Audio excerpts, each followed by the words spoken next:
to measure any physical quantity,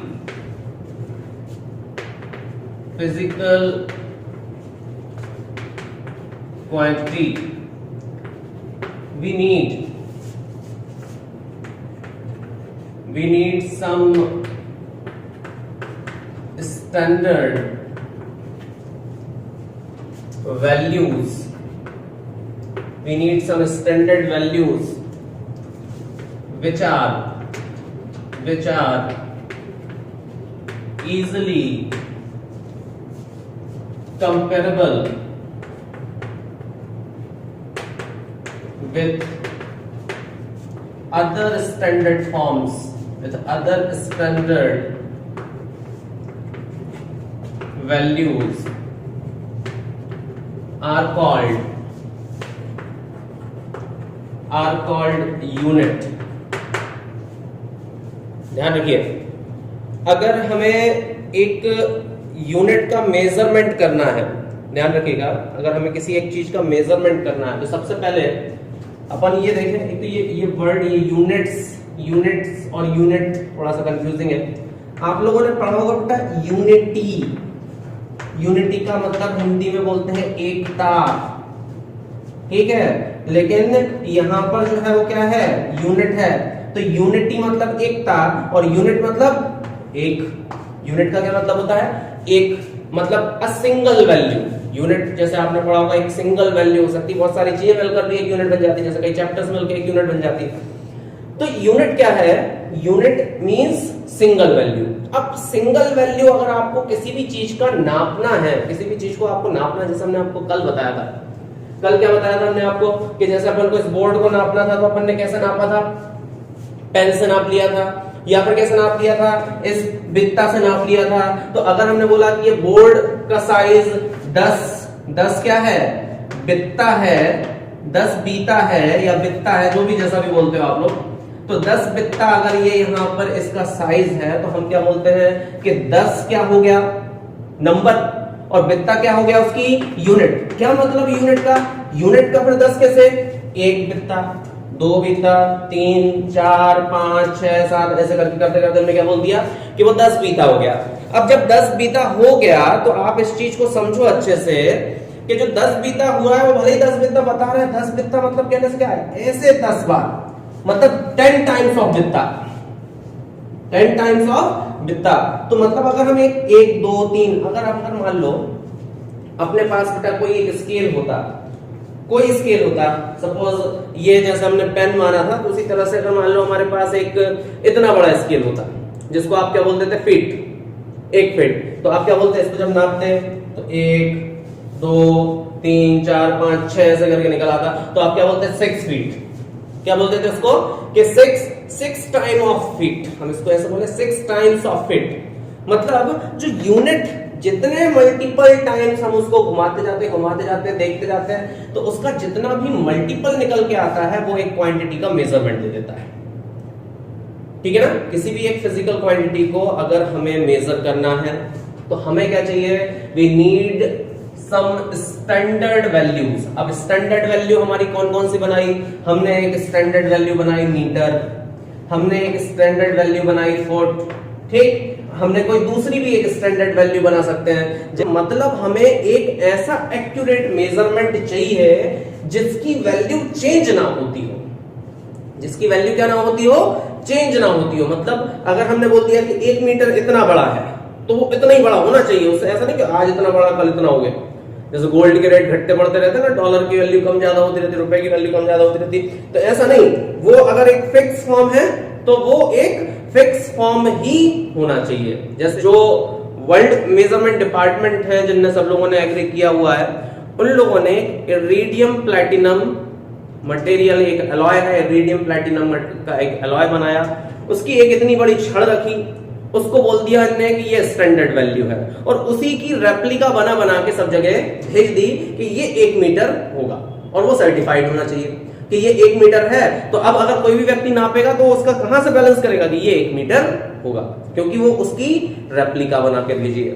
तो ध्यान रखिएगा, हमें हमेशा कोई भी एक मेजरमेंट करना है तो वो एक फिक्स्ड वैल्यू पर होना चाहिए। ऐसा नहीं होना चाहिए कि वो कभी बढ़ रहा है और कभी घट रहा है। समझ में आया स्ट्रिक्स? अगर अपन देखें ऐसे यूनिट के,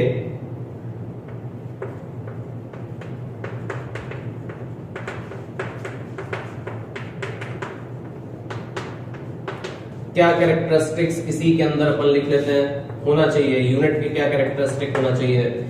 हम ये बोलते हैं कि जो यूनिट हो वो बहुत अच्छे से डिफाइन की गई हो। It should B unit should be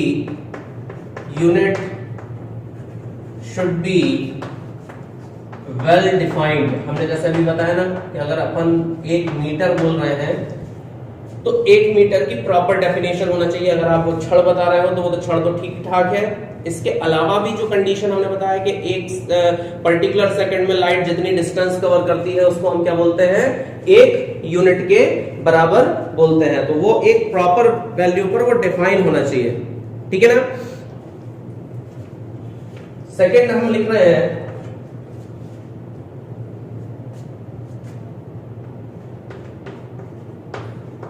it should not be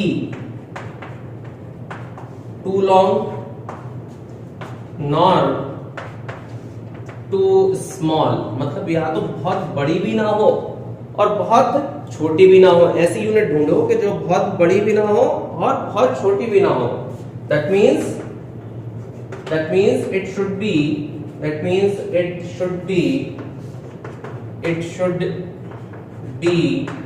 of suitable size। ये suitable size की होनी चाहिए, ना तो बहुत बड़ी हो ना ही बहुत छोटी हो। ध्यान रखिएगा। कैसे क्या कह सकते हैं अपन कि जैसे मीटर की बात करें, किसकी बात करें, मीटर की, तो metre kilometre centimetre, metre kilometre centimetre. जैसे अगर हम आपसे बोले कि किसी एक जगह से भोपाल से इंदौर तक की कितनी दूरी है, ठीक, तो भोपाल से अगर इंदौर तक की दूरी निकाले वाले लोगों ने बोला 190 किलोमीटर। चलो समझ में आता है लोगों को 190 किलोमीटर। अगर कोई बोले कि इसको मीटर में बताओ तो आप बोल दोगे ठीक है, हम इसमें 1000 का मल्टीप्लाई कर देते हैं। लेकिन अगर कोई बोले कि इसको सेंटीमीटर में बताओ तो सेंटीमीटर में कुछ ज्यादा तकलीफ नहीं हो गई। सेंटीमीटर में अब अगर कोई यहां से बोला जाए तो यहां पर क्या हो गया,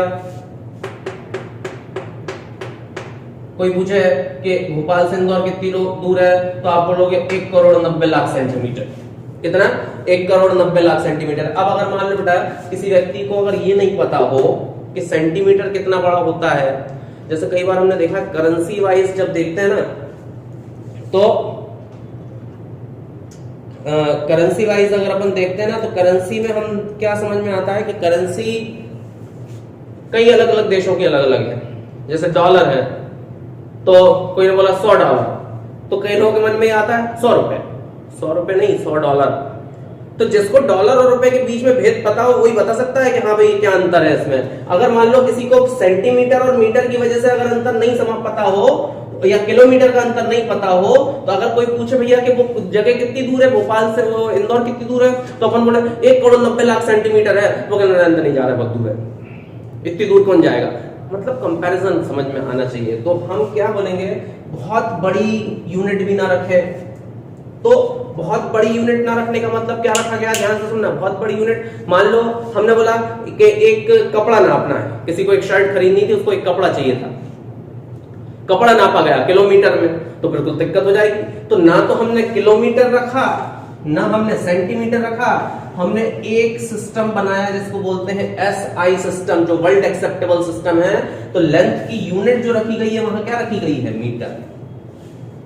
तो क्यों मीटर रखी गई है, ना तो बहुत बड़ा है ना बहुत छोटा है। तो ऐसी ही यूनिट रखना चाहिए, ना तो बहुत बड़ी यूनिट रखना चाहिए ना ही बहुत छोटी यूनिट रखना चाहिए, ठीक। अच्छा, फिर it should not change with time and place। ऐसा ना हो कि जगह के साथ और समय के साथ। जैसे एक बड़ा नाटक है बीघा में, जो बीघा जो होता है खेती वगैरह नापते हैं, 100 बीघा 200 बीघा एकड़ कट्ठा मानी नहीं मानी पता नहीं क्या क्या उन्होंने यूनिट बना बना के रखी हुई है। तो जो बीघा जो यूनिट है उसके साथ बड़ी दिक्कत है। जैसे मान लो अगर आप यहां पर नापो तो आज भी बहुत बड़ा कंफ्यूजन है। कोई से पूछो कि कितना बड़ा होता है एक बीघा, तो वो कोई बोलता है 20,000 स्क्वायर फीट का एक बीघा होता है, कोई बोलता है 22,500 स्क्वायर फीट का एक बीघा।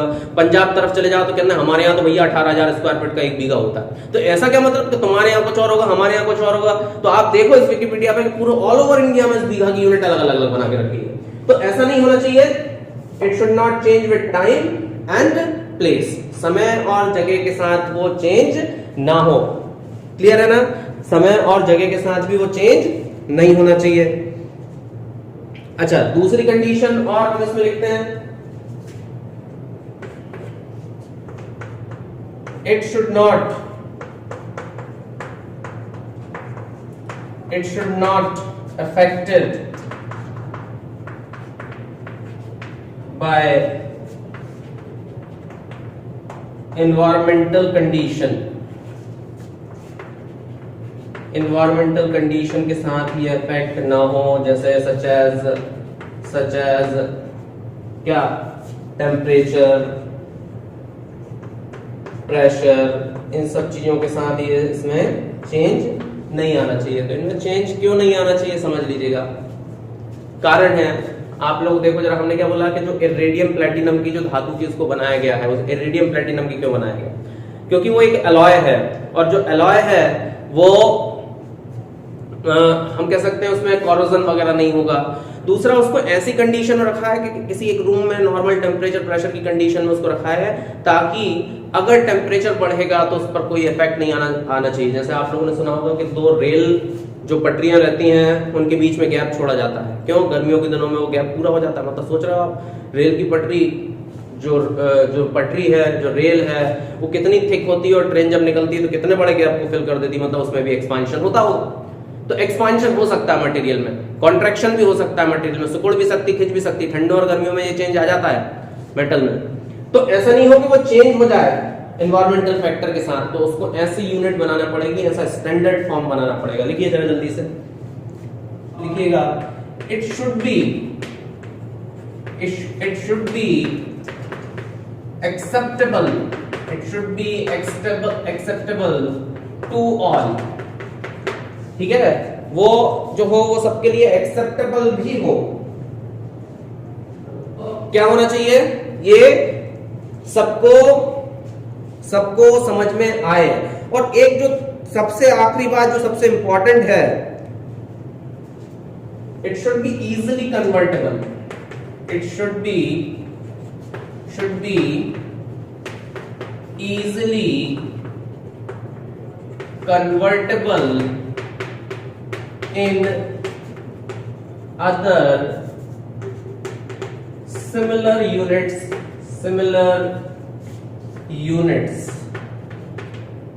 as well, या it should be easily convertible in other similar units। जैसे आप मीटर को सेंटीमीटर में बदल सकते हो, आप इसको फीट में बदल सकते हो, आप इसको दूसरी कंडीशन में भी चेंज कर सकते हो। तो मतलब ये होना चाहिए कि ये आसानी से दूसरी यूनिट में भी कन्वर्ट। अपन यहां पर देख सकता सिस्टम ऑफ यूनिट्स, हालांकि आप लोगों ने ये पहले से पढ़ा होगा, सिस्टम ऑफ यूनिट्स। तो हम इसमें सिस्टम ऑफ यूनिट्स जो है, इसमें नंबर ऑफ सिस्टम्स हम देख रहे हैं। ठीक है ना? जैसे हम सबसे पहला सिस्टम, जैसे हमने आपको बताया ना, इंडिया में भी अलग अलग सिस्टम चलते थे। कोई कोस में नाप रहा है, कोई मील में नाप रहा है, कोई कट्ठा में नाप रहा है, कोई बीघा में नाप रहा है। तो सब लोग अलग अलग सिस्टम चलते थे। हमें ये कुछ सिस्टम पता है, सभी सिस्टम हमें पता भी नहीं है। तो उसमें हमने यहां पर लिखा पहला system, which is CGS system. कौन सा सिस्टम है? CGS system, also known as French system. कौन सा सिस्टम? फ्रेंच सिस्टम भी इसको बोला जाता है। It is also known as French system. in which length is measured in centimetre. Length को किस में नापा जा रहा है? Centimetre. C for centimetre, G for gram, S for second. ठीक है। मास इज मेजर्ड इन किसमें? Gram. And time is measured in किसमें? सेकेंड। ठीक। तो फ्रांस में खास तौर से इसका यूज होता था और वो क्या था? Centimetre gram second. सीजीएस का मतलब क्या हुआ बेटा? Centimetre gram second. ठीक है। फिर इसी में एक सिस्टम और होता है, इसी टाइप का एक सिस्टम होता है जिसको हम बोलते हैं एफपीएस सिस्टम। क्या होता है? FPS system. ठीक है ना। तो इसको ब्रिटिश सिस्टम भी बोलते हैं, also known as British system. तो ब्रिटिश सिस्टम बोला जाता है। ब्रिटिश सिस्टम से मतलब क्या हुआ? अब आज भी देखो अपने आप कई चीजें जो होती है ना वो फिट में यूज की जाती हैं। ठीक है ना। बिल्कुल। तो आज भी जो कई चीजें हैं वो किस में यूज की जाती हैं? फिट में यूज की जाती हैं। फिट जैसे आपने प्लॉट वगैरह कोई करा तो स्क्वायर फिट, ये अंग्रेज छोड़ के गए हैं अपने ये यूनिट, अपन लोगों को नहीं आती थी, अपन तो वही ईगा बीघा में जानते थे बहुत बढ़िया। तो FPS foot pound second. Foot pound second. आपको ये जो पुरानी यूनिट्स है ना, आपके कोई घर में दादाजी वगैरह होंगे ना या पापा वगैरह आपके जानते होंगे, कई लोग यूनिट होती थी, बिस्वा भी एक यूनिट होती थी। ठीक है ना। तो कई अलग अलग जगह पे ये जो यूनिट होती थी, उसी ये जो यूनिट्स हैं ये फॉरेनर्स की हैं। एक वो फ्रेंच सिस्टम है, एक ब्रिटिश सिस्टम है। हम अपना कल्चर भूल गए हैं, लेकिन हाँ बाहर की चीजें अपन को ज्यादा अच्छे से आती हैं। ठीक है। तो क्या हो गया? In this system length is measured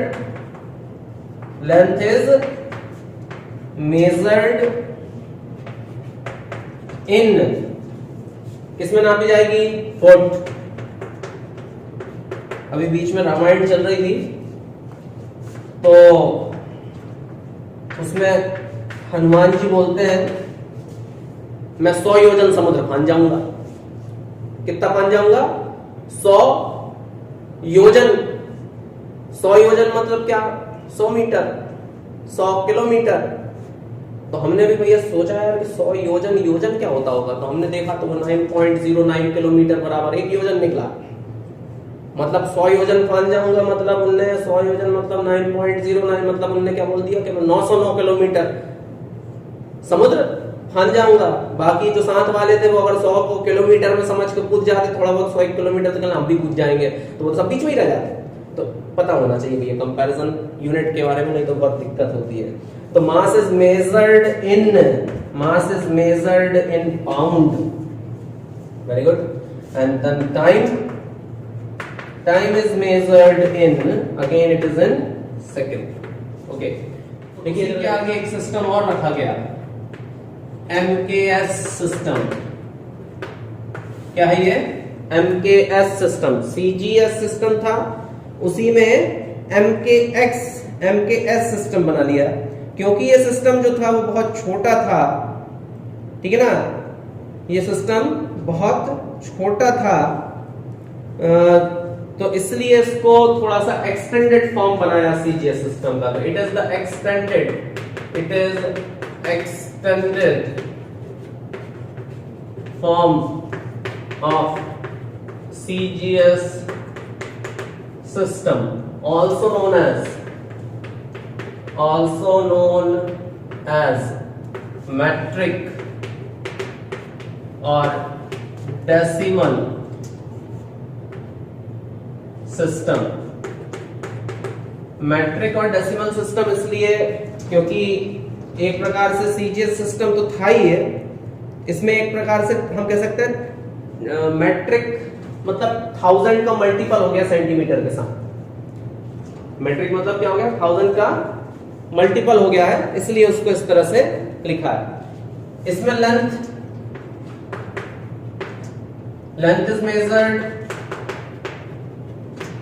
is measured in metre, mass is measured in kilogram and time is measured in second। तो मीटर, किलोग्राम, सेकंड। और इसको हम आगे बता सकते हैं, इसी को लिखा जा सकता है MKSA। ये तब का सिस्टम है जब करंट का भी डेवलपमेंट हो गया था। हम बस 3 4 5 सिस्टम अपन पढ़ रहे हैं। तो MKSA सिस्टम, तो इसमें लेंथ तो अभी भी उसी में है, length in metre, mass in kilogram, time in second and current in ampere. लिखिए। तो नेक्स्ट सिस्टम हम जो देख रहे हैं वो है बेटा SI सिस्टम। कौन सा सिस्टम है? SI system. तो क्या मतलब है SI सिस्टम का? आप लोगों ने पढ़ा होगा SI सिस्टम। असल में ये जो SI सिस्टम है, ये फ्रांस में डेवलप हुआ। कहते हैं कि जो वेट एंड मेजरमेंट डिपार्टमेंट थे सभी देशों के, उनकी नंबर ऑफ मीटिंग्स हुई और वो सब लोग चाहते थे कि एक सिस्टम डेवलप हो जाए। लेकिन क्या होता था कि हर देश सोचता था कि उसके यहाँ का सिस्टम डेवलप हो जाए। तो उसके यहाँ का सिस्टम अगर डेवलप हो जाएगा तो उस कंडीशन में क्या होगा कि उसके देश को ज्यादा दिक्कत नहीं होगी, भले ही बाकी देशों में एकदम से अडॉप्ट करने में दिक्कत आए। जैसे अभी भी अपने यहाँ के इंटीरियर में अगर चले जाओ तो वहां पर लोग किलोमीटर दूरी को अभी भी प्रेफर नहीं कर पाते, वो आज भी कोस और मील में ही चलते हैं। तो जो पुराने लोग हैं वो आज नहीं समझ पाते, हाँ, लेकिन नए बच्चे जो आ रहे हैं वो नई चीजें पढ़ रहे हैं तो उनको समझ में आता है। तो जो पुराना सिस्टम था वो धीरे धीरे अपना खत्म होता जा रहा है और ये नया सिस्टम जो इंटरनेशनली जो अडॉप्ट किए गए हैं उन सिस्टम को हम मान रहे हैं। ठीक है। तो SI का फुल फॉर्म बताने में ही लगभग लोग फेल हो जाते हैं कि SI क्या है वास्तविकता में। तो फ्रांस में डेवलप हुआ था। कहते हैं फ्रांस में सेवरस नाम की जगह थी। कौन सी जगह थी? सेवरस नाम की जगह थी फ्रांस में। तो वहां पर 11वीं कॉन्फ्रेंस, कौन सी कॉन्फ्रेंस? 11th कॉन्फ्रेंस में ये निर्णय लिया गया कि अब हम SI सिस्टम बनाएंगे। कौन सा सिस्टम बनाएंगे बेटा? SI सिस्टम बनाएंगे। और इस SI सिस्टम के लिए 11th कॉन्फ्रेंस में निर्णय लिया गया कि अब हम क्या बनाएंगे? SI सिस्टम बनाएंगे। और SI का क्या फुल फॉर्म? उन्होंने क्योंकि बोला हमने फ्रांस में बनाया तो उन्होंने नाम दिया, उसको नाम दिया सिस्टमे इंटरनेशनली दी यूनिट्स। क्या नाम दिया? सिस्टमे इंटरनेशनली दी यूनिट। जो डिपार्टमेंट था जिसने ये बनाया वो था CGPM, कॉन्फ्रेंस जनरल डेस्पॉइड मेजर, ये उसका फुल फॉर्म था। वो भी फ्रेंच भाषा है। तो हम आपको फ्रेंच नहीं सिखा रहे, लेकिन SI का अगर आप फुल फॉर्म इंग्लिश में बताने की कोशिश करोगे तो कई लोग बोल देते हैं सिस्टम ऑफ इंटरनेशनल यूनिट, पता नहीं क्या बोल देते हैं, सिस्टम इंटरनेशनल यूनिट, तो बड़ा अजीब अजीब सा नाम लेते हैं। तो अगर आप फ्रेंच में बोलोगे तो इसका फुल फॉर्म बता पाओगे, और अगर आप इंग्लिश को फ्रेंच में ऐसा कुछ कन्वर्ट करने की कोशिश कर रहे होगे तो फिर वो कुछ गड़बड़ सा निकल के आएगा। समझ में आया ना? तो ये क्या है? System internationally the units, which means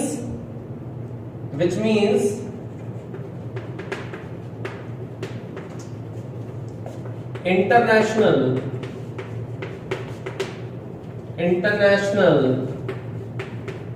system of units का इंटरनेशनल सिस्टम। तो अगर आप इंग्लिश में लिखते हो तो IS बनता हुआ सा कुछ दिखता है। ठीक है। तो इसलिए वो condition international system of units की वो लिखी जाती है। अच्छा, तो system which means international system of units and it consists of 7 fundamental quantities। वो सभी 7 fundamental quantities को इसके अंदर रखा गया था। which it consists of 7 fundamental quantities। तो इसमें से कौन कौन सी हैं अपन देख लेते हैं। एक तरफ हम लिख देते हैं सीरियल नंबर उसका, फिर यहाँ पर हम इसमें लिख देते हैं, ये तो उसका सीरियल नंबर हो गया, फिर यहाँ पर लिख देते हैं क्वांटिटी, ठीक, क्वांटिटी। फिर ऐसे आप जैसे पढ़ा होगा ना केमिस्ट्री में IUPAC सिस्टम होता है, international union of pure and applied chemistry, उसी तरह से यहाँ पर SI सिस्टम का भी एक डिपार्टमेंट है, सिस्टम ऑफ यूनिट का एक डिपार्टमेंट है जो कि ये बता रहा है। फिर एक हम लिख रहे हैं यूनिट, जो उसकी यूनिट कंसीडर की गई है, और फिर इसके बाद सिंबल्स जो हम उसमें यूज कर रहे हैं, जो मेन सिंबल भी जरूरी है। तो एक तो हमारे पास ये इन सब चीजों के बारे में अपन लिखते हैं। कौन कौन सी 7 फंडामेंटल क्वांटिटी थी बेटा? पहली थी लेंथ, सभी लोगों को पता है, ठीक है ना। लेंथ की जो यूनिट रखी गई है वो रखी गई है मीटर, और जिसका सिंबल है वो स्मॉल m है। किसी भी सिस्टम, SI सिस्टम बोलता है कि सिंबल के बाद डॉट भी नहीं लगाया जाता क्योंकि ये अपने आप में कंप्लीट है, ठीक। तो मीटर, कई लोग MT लिख देते हैं, तो ऐसा नहीं, गलत है। दूसरा मास और वेट में डिफरेंस होता है, आप लोग जानते होंगे। तो इसका जो यूनिट रखी गई है वो है किलोग्राम। अगर आप देखोगे तो अधिकतर चीजें जो है वो प्रीफिक्स पे चलती हैं, और उनके बेस पर ये यहाँ पे लिखा हुआ है। क्या मतलब समझो, क्या प्रीफिक्स पे चलती हैं? जैसे अगर हम आपसे बोले कि मेन यूनिट हो गई मीटर, मीटर के आगे किलो लगा दिया तो किलोमीटर हो गई। इसी मीटर के आगे C लगा दिया तो सेंटीमीटर हो गई। किलो का मतलब होता है 1000, सेंटी का मतलब होता है 1/100, ठीक है। इसी के आगे M लगा दिया तो 1/1000 मिलीमीटर हो गया। तो ये सभी चीजें क्या हैं? प्रीफिक्स हैं। तो असल में यूनिट ग्राम है, उसके आगे किलो लगा के उसको एक कंप्लीट यूनिट बनाया गया, जिसको क्या बोला गया? किलोग्राम। तो मेन इसको SI सिस्टम में रखा गया है, और ध्यान रखिए स्मॉल m और स्मॉल kg है वो। फिर थर्ड है टाइम। तो टाइम की यूनिट आप लोग जानते हो सेकंड। तो सेकंड का सिर्फ स्मॉल s होता है, सिंबल जो होता है सेकंड का स्मॉल s होता है। लेकिन कई लोग क्या होता है SEC का यूज करते हैं। SEC, इवन हम भी कई जगह पर SEC लिखेंगे। क्यों? क्योंकि अगर हमने लिखा 2s तो कई बार लोगों को पढ़ने में वो 25 जैसा आता है, तो इसलिए हम अपना कहीं गलत बच्चा ना लिख ले, इसलिए ऐसा लिखते हैं। लेकिन एक्चुअली सिंबल उसका क्या होता है? Small s। फिर आती है टेम्परेचर। टेम्परेचर के कई अलग अलग स्केल होते हैं, आप लोगों ने सुना होगा centigrade, degree centigrade, degree Reaumur, Fahrenheit. लेकिन इसका जो मेन जो रखा गया है एक्यूरेसी के लेवल पर, वो रखा गया है केल्विन। और केल्विन ध्यान रखिए किसी साइंटिस्ट का नाम है, तो जो भी साइंटिस्ट के नाम होंगे उनको कैपिटल लेटर में लिखा जाता है। तो यहां पर जो साइंटिस्ट का नाम है वो क्या है? कैपिटल K से लिखा जा रहा है। फिर हम लिख रहे हैं यहां पर करंट।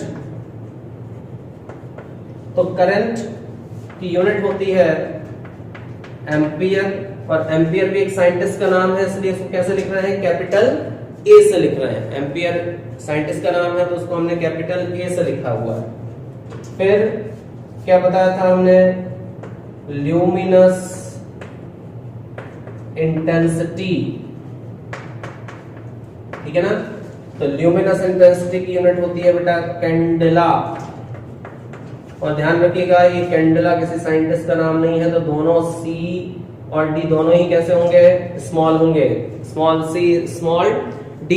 अगर आपने स्मॉल C स्मॉल D नहीं लिखा, अगर आपने स्मॉल C और स्मॉल D अगर आपने नहीं लिखा, तो ध्यान रखिएगा कैपिटल C स्मॉल D लिख दिया तो कैडमियम हो जाएगा। वो क्या हो जाएगा, कैडमियम हो जाएगा। तो हम यहाँ पर जो लिख रहे हैं वो क्या कैसे लिख रहे हैं, स्मॉल सी और स्मॉल डी के फॉर्म में हमने इसको लिखा है। क्लियर हो गया। सातवीं क्वांटिटी एक रह गई है, उसको हम सबसे ऊपर लिख देते हैं अगर आपको देखने में दिक्कत हो रही हो अगर कहीं पर, और अगर लिख सकते हो तो लिख दें, ऊपर ही लिख देते हैं, ये 7th यहाँ पर लिख देते हैं। ठीक है, वो है क्या, quantity of matter. Quantity of matter, इसकी यूनिट होती है बेटा मोल, MOLE, और जो सिंबल होता है वो होता है MOL। L के बाद डॉट भी नहीं लगाने की जरूरत। ठीक, तो क्वांटिटी ऑफ मैटर, मोल। तो ये 7 फंडामेंटल क्वांटिटीज हैं जिनको इसमें रखा गया है SI सिस्टम में, और इनके ये यूनिट्स दी गई हैं।